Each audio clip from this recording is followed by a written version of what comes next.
Hey friends, welcome back.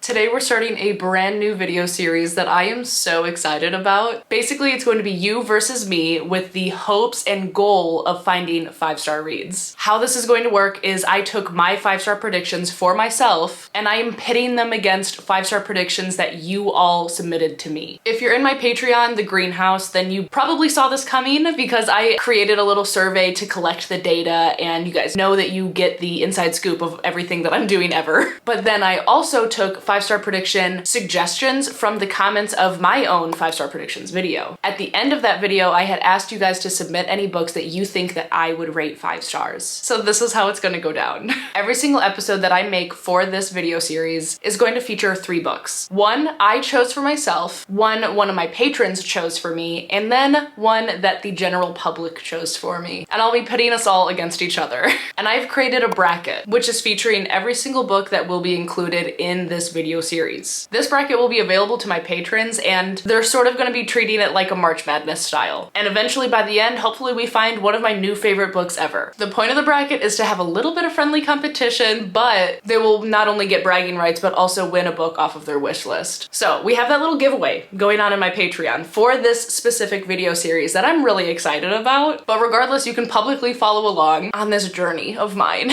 because I want to know who knows me better, myself, my patrons, or you. In this first episode, we're doing sort of like a literary and thriller moment. I have pitted every single book against each other that I feel like best represented or most easily could be judged against one another. And in this first episode, we have my choice, The Perfect Marriage by Geneva Rose. I don't want to talk about it. We'll get there. I've already started this book and I already have thoughts. That book is pitted against Listen for the Lie by Amy Tintera, which is coming from The Greenhouse, specifically from Heather and Ty. And then from you guys, we have Beartown by Frederick Bachman. This one was recommended in the comments from Nancy Drew Geek as well as Carrie's Bookish Corner. So settle in because this vlog will help determine who knows me best.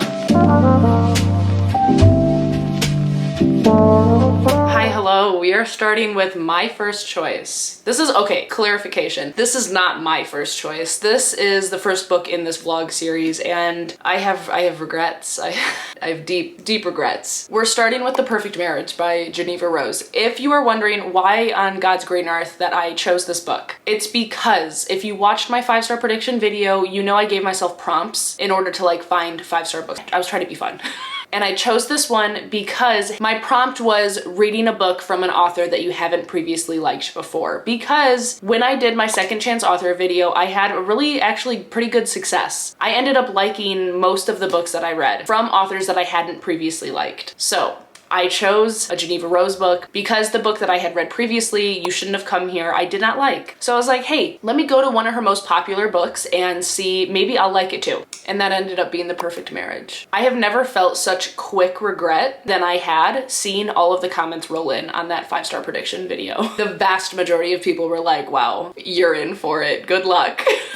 And I was like, okay, fine. I'm still going into this book with like, you know, realistic expectations, just trying to go in for a good time. Guys, I should not have done this to myself. I shouldn't have done this. The Perfect Marriage is a dual perspective book following a married couple. One of them is like a hotshot lawyer and the other is an author. She is very busy. Hold on, what are their names? I'm halfway through this book and I don't recall their names. Okay, the lawyer is Sarah, the writer is Adam. Anyways, she's a hotshot lawyer and he has been struggling writing, he's not doing well, whatever. They're really rich, okay? And they have a lake house that Sarah bought so that Adam could go there to write. Hopefully it would like open up his mind and get him out of his writer's block. But little did she know that he has been having a mistress at this lake house. Like, wow, go figure. And the premise of the story is that the mistress ends up dying, getting stabbed to death in the bed next to him, and now she's defending him in court. And it says in the synopsis, Adam is arrested for Kelly's murder. Kelly is the mistress, and Sarah soon finds herself playing defender for her own husband, a man accused of murdering his mistress. But is Adam guilty or is he innocent? Guys, I am so over this book already.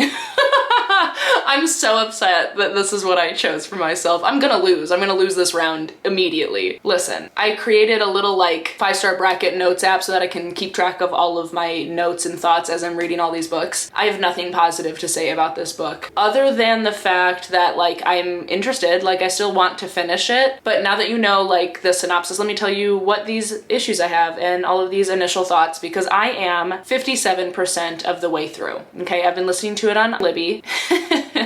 The catchphrase on the cover of this book is, "His mistress is dead. His wife is his only hope." Oh, it's not really funny, but it kind of is. Okay, so this book, already off the bat, there was some comment made, and I don't know how like 100% genuine this was meant to come across, but there was a overt comment made that Sarah, the main character, hadn't wanted kids kind of her whole life, and then all of a sudden had this notion that she is incomplete and she will have not had a fulfilled life unless she like gets pregnant and starts a family. Like she all of a sudden overnight determined that she doesn't have purpose unless she like has a kid.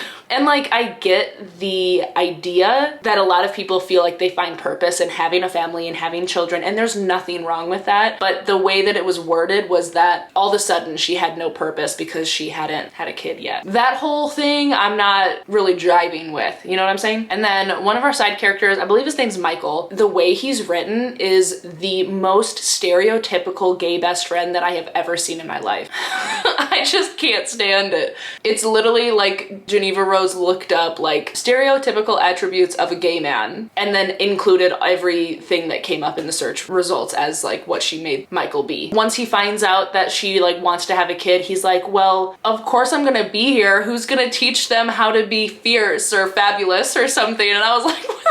And the behavioral descriptors that she has been writing for his character are just like silly. They're just silly. It just honestly feels very like, let's throw in a dash of representation last minute. And then there's Adam. Adam is our cheater. Obviously his point of view is going to be a little bit hard to get behind because he is cheating on his wife, right? Like that's not a good person. But his internal monologue is so hard to listen to. I first and foremost just don't like the way that it's written. Feels very like chaotic and meandery, but also like it's stream of consciousness in a way that doesn't fit. And also he's just like an insufferable character. So those two things put together, it's not working. I cannot stand being in his head. And then Sarah's point of view is kind of the same. She's less insufferable though. However, if one of the plot twists is what I think it could be, then there are very obvious breadcrumbs happening, and not to mention all of the like tropey plot twists that are going on as well, without spoiling anything, obviously. And then don't even get me started. Wow, I have a lot to say. Don't even get me started on this like random romance that's happening between Sarah and one of the sheriffs. Oh my god, I can't even handle it. Honestly, when that started happening, and not even saying that anything has happened, but just like being in her head and hearing her monologue of being like, oh, he's really good looking or something like that. It's like, that reminded me why I hated You Shouldn't Have Come Here. Because why? Like, why does that have to be included? I'm not liking this book at all. I have deep regrets of choosing this book, but I will persevere and I will finish it and come back with some final thoughts because it shouldn't take me much longer. Guys, I'm feeling pretty bitter right now because I didn't choose this book. I didn't like legally choose this book because I thought that I would rate it 5 stars. I like took a chance and it didn't pay off, guys. I finished The Perfect Marriage by Geneva Rose and I'm so upset. And I want to preface this by saying how I don't want to be a hater. I don't want to sound too negative, okay? This book was not good. Oh, it was not good. In case you're wondering how I'm going to be counting points for this vlog series, whatever I rate the book is the direct number that will be counted for points for that category of people. So like me versus Patreon versus public. So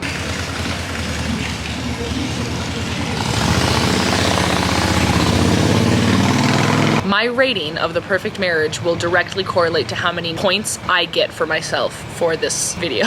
The Perfect Marriage is a 1 out of 5 stars for me. It's a 1-star read, so I get a whopping 1 point. Wow, that's so depressing. And I say I'm bitter because, again, this book was on this list because I had previously not liked a book by this author, but like it wasn't even an educated decision because there are other books that I could have chosen by different authors. I just genuinely know know that Geneva Rose is not an author that I like. How she writes her stories and how she writes her characters and their internal monologues does not work for me. If it works for you, I'm so glad for you. And it's a shame because I think that she's hilarious. Like, I follow her on Instagram and I think that she's so funny, but wow, I do not like her writing and I'm so sorry about it. Earlier, I think I said it out loud that I had theories on where I thought the book was going, what I thought the plot twists were going to be. I was 100% correct so early on. And it wasn't even like a vindictive, like, I got it, I figured it out early, like I feel so good about myself. No, it was silly and annoying and not even like well done. I think what I will say is that Geneva Rose is compulsively readable. Like, she does a good job at like making you want to keep reading, but how she does it is so chaotic. Like, truly, there are so many things, like plot devices, tropes, situations from so many different characters within the story that go on, which I think is supposed to be like exciting. And it's like anywhere you look, you know, anyone can be involved. And that's like kind of true, but when it boils down to it, it's like so many of the things that get brought into the story don't matter, or they're trying to be red herrings, but they're just kind of silly and not really interesting at all. And then I think one of my biggest problems with the whole story, and this happened in both of the books that I've read by her, like the way that she tells her story, there's always this like little subplot of romance that seems so misplaced. Like within every character, there's like always a little thing of just inappropriate romance that doesn't even equate to like, maybe it's our like basest instinct in our mind, like the stream of consciousness sort of style of writing, to where, you know, it's like the intrusive thoughts winning. I genuinely think that the way that the inner dialogue of these characters are written are just chaotic and just wild. It's wild. Not to mention all of the different plot twists that go on. Like I know that, you know, you have to have a suspension of disbelief and all of that, and that's all well and good, but the amount of disbelief that you have to have for these books are actually too much. It's too much. So that being said, this was a 1-star read. Man, not starting off strong. Not only was that my first choice, but it was the first book of the whole series. So I only up from here. Sure as shit hope so. But I will see you next time that I pick up a book for this vlog. Please send me positive vibes in this time.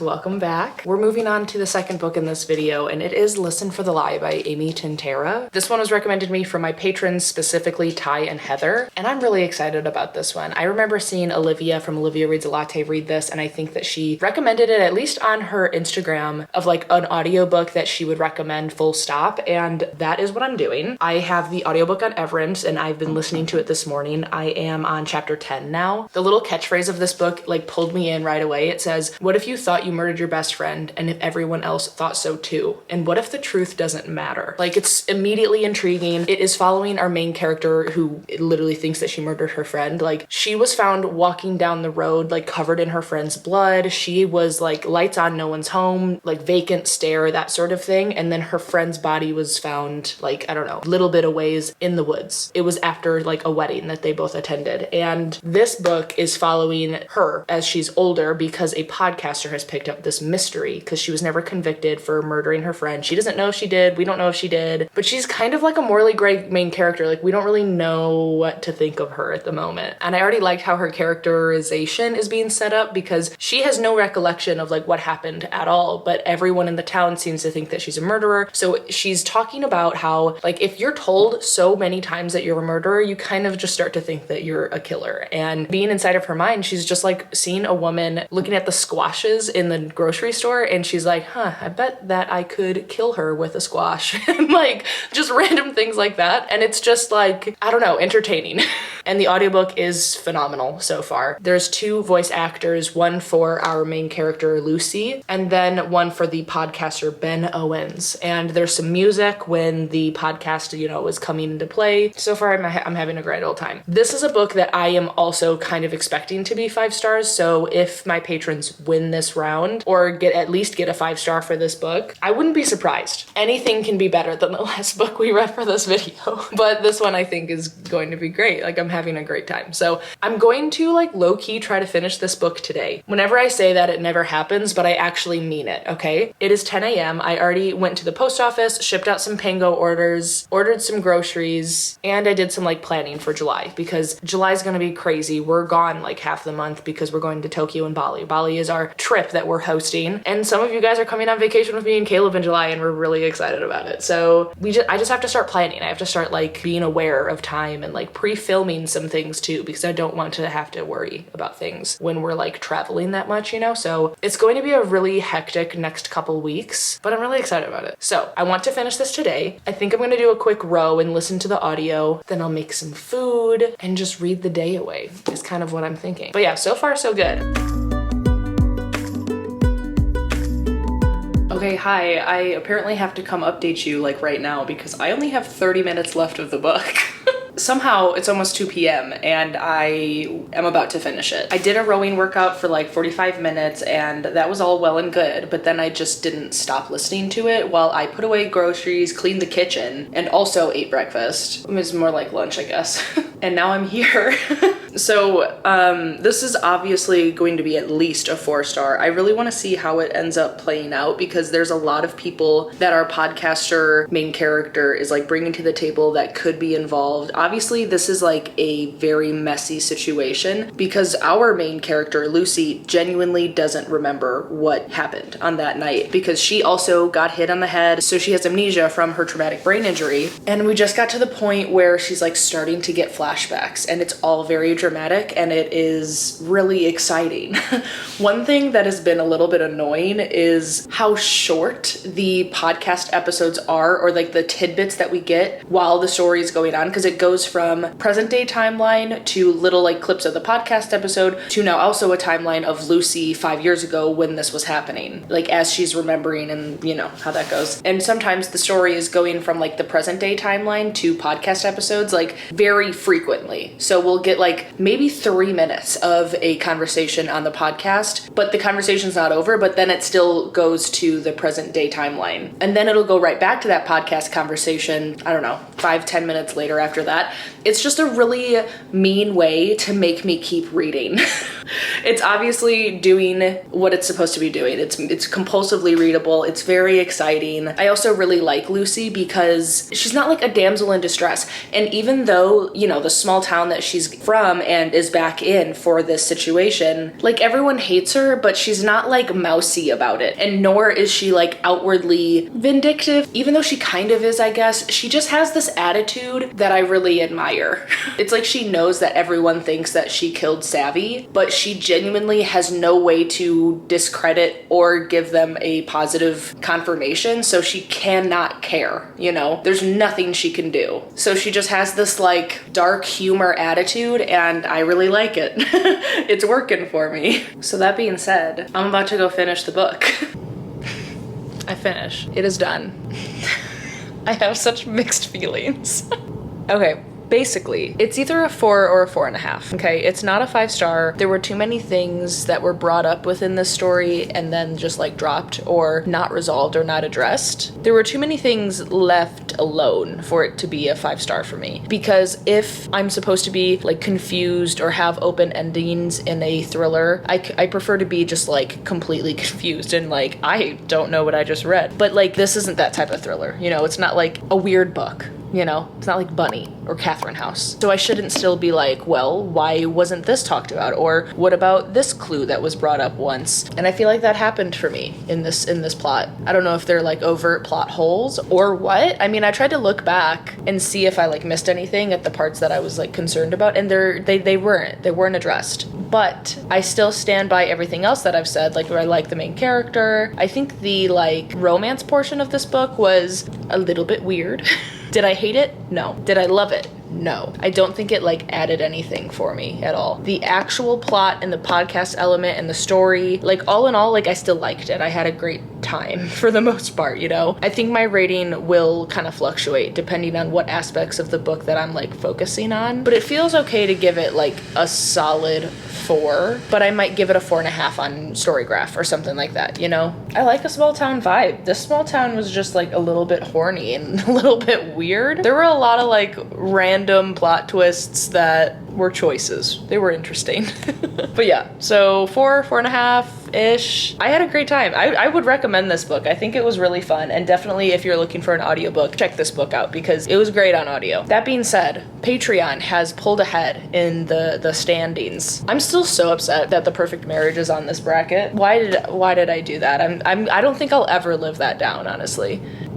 But, I mean, I'm gonna be going into the next book in this video kind of immediately. And this book is the general public's recommendation for me, Beartown by Fredrik Backman. I will say that there was also a patron of mine that said that I would like this too within the recommendations, but there were at least 2 different people who commented Beartown on the public video. So that's why I'm giving it to the public. And I'm kind of excited about it. I feel like this is a good like trajectory of my mood in terms of mood reading at the moment. So I don't know much about this book other than that it involves hockey. I think it's also a small town and like something traumatizing happens. And this is a first in a trilogy. For this video, we're obviously only reading this first one. I need to know if this book is gonna have like a conclusion or if I'm gonna have to read all 3 in order to like feel fulfilled. Okay, so I think what I'm gathering is that they're all standalones but are interconnected in some ways. So you should read them in order, sort of. So I'm guessing that I will get some sort of conclusion at the end of this book. That's what I'm hoping for. But yeah, we're gonna start this one. We're gonna start this one today. It's like 3, so I have a couple hours before Caleb gets home to get into this. And once I know what it's about,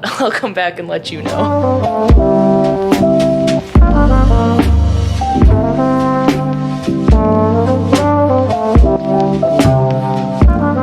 It is a few hours later and I have gotten into 112 pages. I'm on chapter 15 of Beartown, and I had to wait this long in order to like give you a synopsis because up until now I didn't have like the greatest grasp of what is going on. Because in the beginning of the story we're really just given so many characters right off the bat. Like all of these little breaks here and here, those sometimes mean point of view switches, and we've met a lot of people in these 100 pages. So like 50 or 60 pages in, I was like, oh my god, like what is happening? How am I supposed to know all of these people and keep them straight? And it was difficult. But now I'm finding it a little bit easier, and I know that this is going to be the type of writing where we're introduced to a lot of people and then we just slowly but surely start to explore each person individually, their backgrounds, their motives, their fears, their passions, their like anything that makes these people tick. And that's why I like Fredrik Backman's writing, because he really does such a good job at the like human condition part of his stories. His characters are so fleshed out and they feel so real. Like I already feel like Beartown is a real place and these people are the people that live there. Is Beartown an actual real place? I have literally no clue, but it feels like it is. And in this plot, we're in this small town called Beartown, and they're founded basically on hockey. Like that is the only thing that this town has for it, but it still isn't like the best at hockey. However, this year they have a junior team that is going up for, I think, either the finals or the semifinals, and the team's really good, and they have an opportunity to really get some good sponsors to come to Beartown and try to like build the infrastructure and like, you know, bring more money to the city and actually build like a shopping mall and have tourist attractions and things like that. But the problem is that is all weighing on this like kids hockey team. It is all up to them in order to like save the town, and that's a lot of pressure to put on anyone, let alone like a teenage group of boys. And I wanted to come and update you before like a terrible tragedy happens, because I can feel it. Right before I got to this chapter, there was a little bit of foreshadowing and I'm unsettled. I'm worried. My heart hurts and I am scared to continue, but continue I will. I will also say, up until this point, I have already teared up twice. So I know I'm about to be in for it. Let's continue. Hi, hello. I had to work the last 2 days at the hospital, so I was a little bit MIA. I read when I could, but you know, I don't get to read much on the days that I work, so we're back at it today. We're gonna finish Beartown by Fredrik Backman, because right now I got to page 239. A little bit over halfway. I'm not moving from this spot until I finish it. It's a heavy book. It's really heavy. Like, I think I knew it going in, especially Erin from Booked and Busy reached out in reply to one of my most recent like weekend little segments. If you don't know what that is, over on Instagram and also TikTok. I don't know. I post it on TikTok. TikTok freaks me out. Whatever. But I post it as like a short form content, like a weekly reading update, and I call it Week and Weekend. So I chat about what I've been reading this week and what I will be reading that following weekend. And I'm really happy about it. I love that idea. I'm really proud of that idea. I don't know, it's a little silly, but I really like it. And I had mentioned that I was reading Bellies by Nicola Dinan, kind of slow because it's a little bit heavy, and that I was going into Beartown by Frederick Bachman, and Erin's like, honey. Beartown's really heavy too. Like, take care of yourself. You might not want to read it right now. And I was like, oh my god, okay. I still read it. And I honestly, like, I'm so glad that I'm reading it, because I know the way that Frederick Bachman writes is just like one of my favorite things. Like, I think that he's becoming one of my favorite authors. And this book has been like such a journey so far, because the first like 25% was just like character and world building and, you know, getting you super attached to every single person that we're following. And then the next like 25%, like up until halfway, just had this like underlying eeriness. Like, you knew something was gonna happen. Like, you knew something was gonna happen, like from the synopsis, but like you can tell just from like the way that Frederick Bachman was like writing the inner dialogue, the inner monologue. Is it monologue or dialogue? Difference between monologue and dialogue. Monologue. Monologue is, that makes sense, Sydney. Monologue is between one person and a dialogue is between two people. The more you know. But the way that he's been writing the inner monologue of our main characters, we could just tell. We could just tell that something was gearing up, and it definitely happened, and it has been very difficult. Look up trigger warnings if you're sensitive to certain things. In the synopsis, it says a violent act will leave a young girl traumatized and a town in turmoil. That's what I'll leave you with. I think I knew what that meant from the synopsis, and I was correct. I think that what you think it is, it probably is right, but if you, again, you know, do with that what you will. And the part that I just listened to this morning while I was walking Avi and making breakfast had pretty on-page detail, as well as like the aftermath of the situation. It's been difficult to read. It has been. Like, while I was trying to eat breakfast, like my stomach, obviously I was hungry, but like it was just cramping with that like sort of like anxiety emotion. You know that feeling? I'm sure a lot of us know the feeling of like stomach cramp, anxiety, like sadness. Like, that's what I was feeling all morning so far. Reading's so fun. But yeah, I mean, like, this book is stellar. Despite it being so heavy, the way that he's telling the story, I think is phenomenal. So yeah, I'm gonna sit here and finish the book. It's 415 pages and I'm on page 239. So I think I could probably finish that in like a little over 2 hours or so. So I'll see you so soon.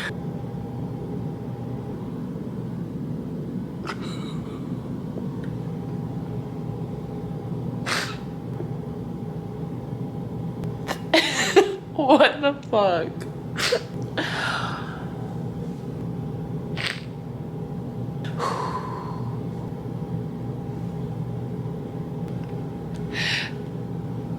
Okay, we've made it to the end of our first episode of this 5-star showdown, and it was a doozy. This was an interesting episode. Wow. The obvious winner of this matchup is Beartown by Frederick Bachman. So that means the general public, the YouTube subscribers, you guys are in the lead with 5 points. And this book is moving on in the book bracket that I'm doing over on my Patreon. So this is a 5-star book. Simply put, it is not an easy read. I definitely recommend looking up trigger warnings for so many reasons. It was a lot heavier than what I had imagined, mostly because the cover doesn't really like give those types of vibes. But the small town aspect of this community that we're following is so tight knit. It kind of gave like Letterkenny vibes. I don't know if anyone has watched Letterkenny, but without the humor, honestly, because it's like way more serious. But that being said, even though this book had really difficult topics to read about and the way it was discussed made it even heavier at times, the way that Frederick Bachman like talked about it and dealt with these topics was like so expert. It was so great. His insights make you become cheesy. Like, they make you like romanticize life. And if not romanticize life, it makes you like think deeper about what is the meaning? Like, what are you doing? What's going on? What is all of this? this. And, you know, no, you still don't have answers, but it makes you, at least for me, I guess, his books make me just think. I don't care how stupid that sounds because, like, it's so true. Because some other author could have written this exact same story, but they could not have done it in the way that Frederick Bachman does it. The seamless point of view switches, the little one-liners and insights that he throws in there, like, they don't have to be there, but they make the book so much more than just telling a story. But all of this to say, even though it has all of those difficult topics, it is one of those books that makes it so worth it in the end. Like, I cried multiple times while reading this. I sobbed for a good 20 minutes, like sobbed, ugly cried, when this book was done. So not only does this book win this episode, but it also has, one, made me order the next 2 books in the series, and 2, made its way onto, like, my favorite books ever list. Like, honestly. Wow. So YouTube gets 5 points. Okay, good work everyone. The Greenhouse, my Patreon, gets a solid 4 points for Listen for the Lie by Amy Tintera. If I was rating the audiobook, I would give it 4.5 stars because the audiobook is phenomenal, but I think that my reading experience, solid 4. Great book, great experience, but some questions at the end that I wish I didn't have, sort of thing. Would still recommend. However, I do not recommend the book that I chose for this first episode, which was The Perfect Marriage by Geneva Rose. I don't think I'll ever pick up a book by her again. So a whopping 1 point for me, 4 points for The Greenhouse, and 5 points for YouTube. We'll see who comes out victorious at the end, but this was a great first episode. I couldn't be happier with, actually I could be happier because I could be winning. I'm so bitter that The Perfect Marriage is in this bracket. It shouldn't be here. But it's only up from here for me in this standing. So there is hope. If you recommended any of these books, thank you so much for participating. And if you are still here watching, then leave me either the bear or the hockey stick emoji down below in the comments. And while you're down there, please do subscribe and like the video. I always appreciate your support. Be on the lookout for the next episodes in this series because this is one of quite a few. I'll see you next time. Bye.